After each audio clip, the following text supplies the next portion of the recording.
And delete. What an experience Cyberpunk was. What an experience. So let's talk about it.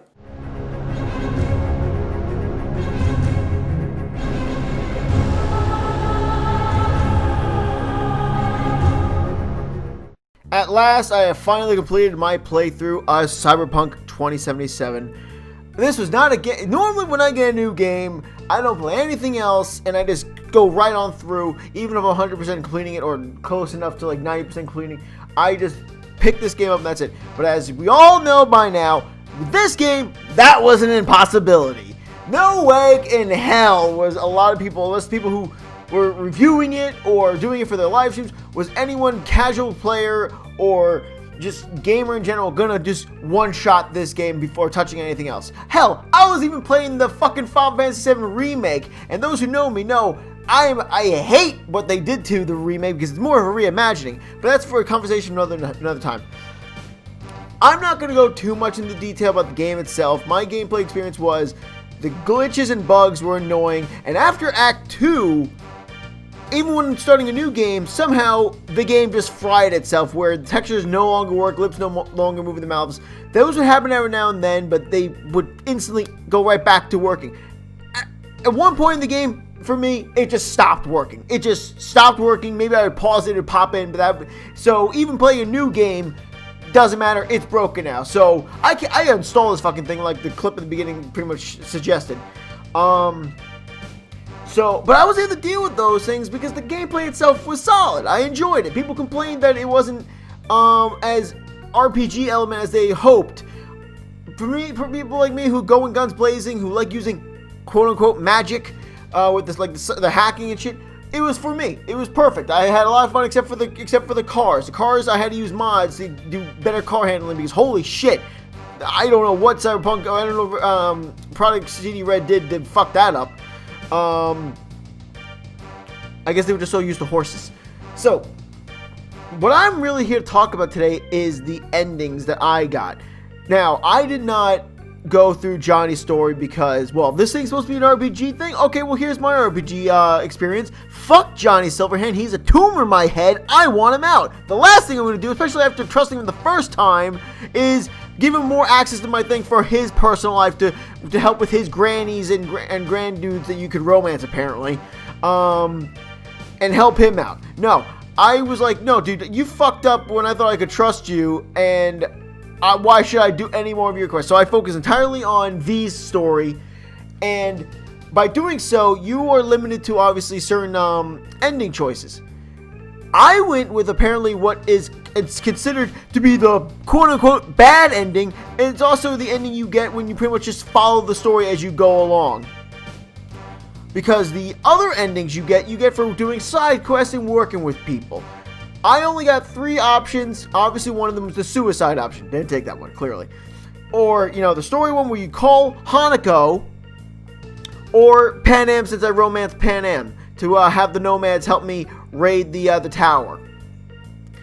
So basically, I had to agree with Silverhand for a moment where it says, one option risks my own life, one option risks the other. Now, as I said, going in guns blazing and blowing shit up, that's my thing. But when it came to something like this, I'm thinking to myself, you know what?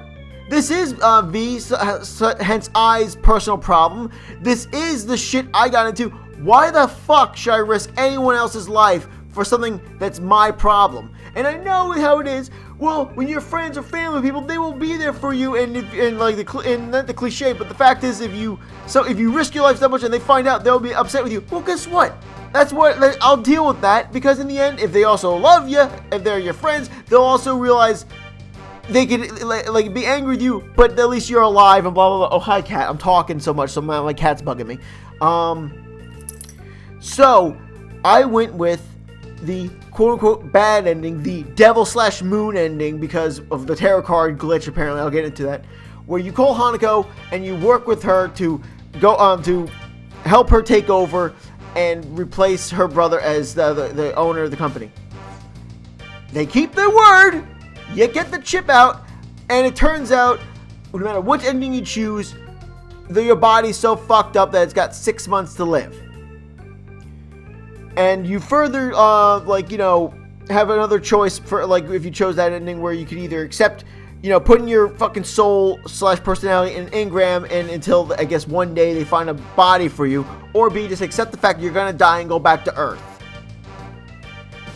In this ending that I have no regrets picking, when you can have call privileges and you call Pan Am, she's pissed, she's furious at you, and some of your friends are like, just like, what the fuck? But they want you to come home. They want you to be safe and to get out of there and to come home. And you already told these people you're on a death sentence, so pretty much saying, I'm still technically am, I just got more time now. Well, guess what? At least you chose, to not throw yourself in a little engram prison thing. And like I said, you risked your own life for that. Now, what's considered one of the good fucking endings is where you risk other people's lives. And I decided, let me play it, see how it goes, see if I feel like I made the wrong choice. I feel like I made 100% the right choice, because when you fucking attack this thing, you lose at least 3 notable people, and who knows how many people of the clan that are unnamed that die because of your selfish, mission.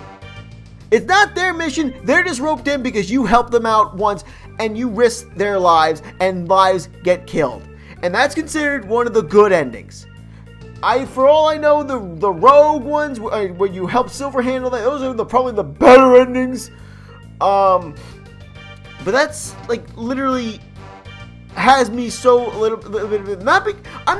Maybe you could say I'm bitching because I technically chose the bad ending of my first try. Well, guess what? Me, Chris, and Caitlin got the crappy ending with Detroit Become Human our first try, but we could chalk that up to the game being a piece of shit and not telling us what the fuck is going on.